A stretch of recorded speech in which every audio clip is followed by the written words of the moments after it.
Hello my dear aspirants, I hope you all are doing well. So today I am back with another very important topic, that is auxin phytohormones. All the phytohormones will be done in this channel only, but today I'll start with auxin, which is a very important topic for your CSIR NET or any kind of life science exam. So watch the video till end, and if you have any kind of doubt you can comment down below. I also provide detailed course for CSIR NET and SLATE, so you can also contact in the given number if you want to take detailed coaching from me. So watch the video and subscribe the channel if you like my videos. So let's start phytohormones. So there are different types of phytohormones, but in this video we will be focusing on only auxin. Rest of the phytohormones will be done in the next classes. The meaning of the word auxin is to increase. It was the first plant hormone to be discovered as a growth promoting chemical in the tip of the plant. It is present in the tip of the plant and it helps in the cell elongation. It helps to increase the growth of the tip of the plant, and its principal role is the enlargement of the plant cell, okay, or cell elongation you can call.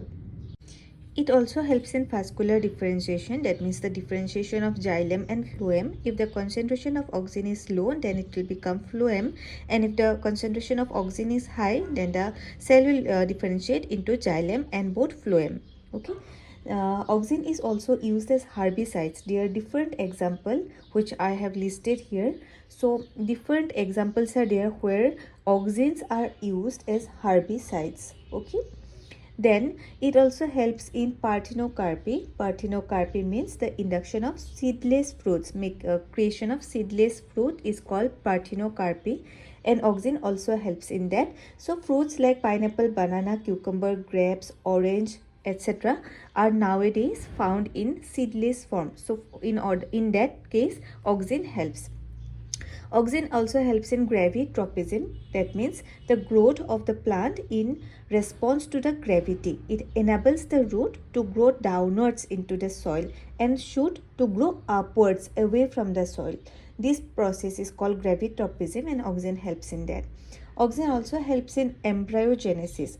Auxin functions as a mobile chemical signal during embryogenesis, formation of the embryo. Auxin also helps in trophic response. Trophic response means the response of the plant towards the light. Okay, the plant, it moves towards the light, right? So for that also auxin helps. Auxin helps in apical dominance, means auxin only enables the growth, apical growth of the plant, the tip. When auxin is helping in the apical growth, at the same time auxin dominates or auxin inhibits the lateral growth, that means sideways growth. So if you see a tall plant, that plant will be thin. Okay, that means their apical dominance is done by auxin. If you see a short plant, that plant will be thick, or that plant will have lots of branches. So there auxin, if auxin is removed, then the plant will become more bushier, the plant will become more thick. Okay, so auxin inhibits the lateral growth or the sideways growth. Auxin only helps in the apical growth of the tip of the plant. So these were the functions of auxin. Now coming to the biosynthesis pathway, that means how auxin gets formed, synthesized. So the precursor of auxin is tryptophan, which is an amino acid. So there are different pathways by which auxin can get synthesized. The first pathway is IPA pathway. So in IPA pathway, what happens? This tryptophan get converted to indole 3 pyruvate. So this is called IPA. Okay, so the entire pathway is named by this indole 3 pyruvate. This intermediate is the main hero. So after deamination, indole 3 pyruvate is formed, and indole 3 pyruvate as a result of decarboxylation get converted into indole 3 acetaldehyde, and then indole 3 acetaldehyde becomes indole 3 acetic acid, which you can call IAA, or you can call it the auxin. Okay, so plants like tomato used to follow this pathway, and this is the most common pathway. Another pathway is there which is called tryptamine pathway. Again, tryptamine is an intermediate of this pathway, so the naming is done accordingly. First, tryptophan will become tryptamine as a result of decarboxylation. Then tryptamine as a result of deamination will become indole 3 acetaldehyde. Indole 3-acetaldehyde will become auxin. That means indole 3-acetic acid. So the remaining pathway is same, only here tryptophan gets converted into tryptamine. Another pathways are there like IAN and IAM pathway. So these pathway are very simple. These are the intermediates, and the full form is also written here.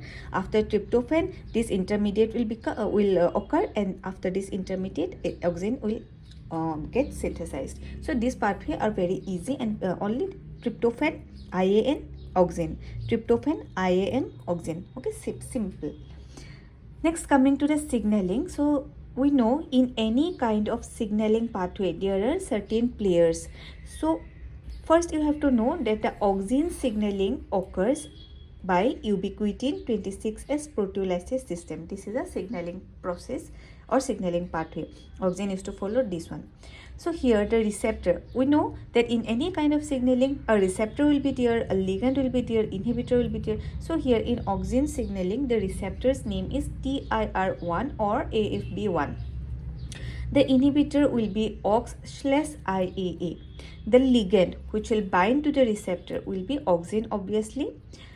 The transcription factor will be ARF. The binding site at the promoter will be AUXRE. That means this ARF will go and bind to the AUXRE region of the DNA. When auxin is absent, then the inhibitor, that means the AUX/IAA, this inhibitor will inhibit the transcription factor, that means the ARF.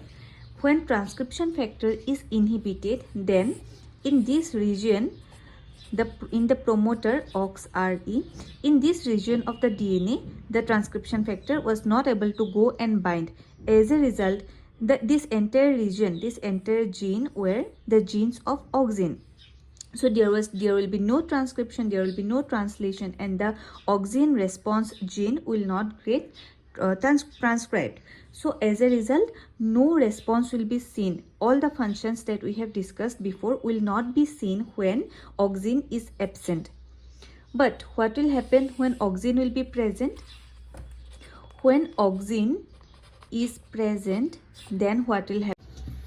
If auxin is present, then auxin will bind to the receptor, which is the TIR1 receptor present in the cell surface, and then this binding of auxin and TIR1, these two will go and inhibit the inhibitor, that means AUX/IAA.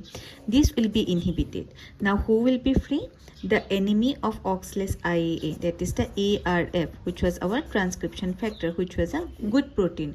This ARF will be now free.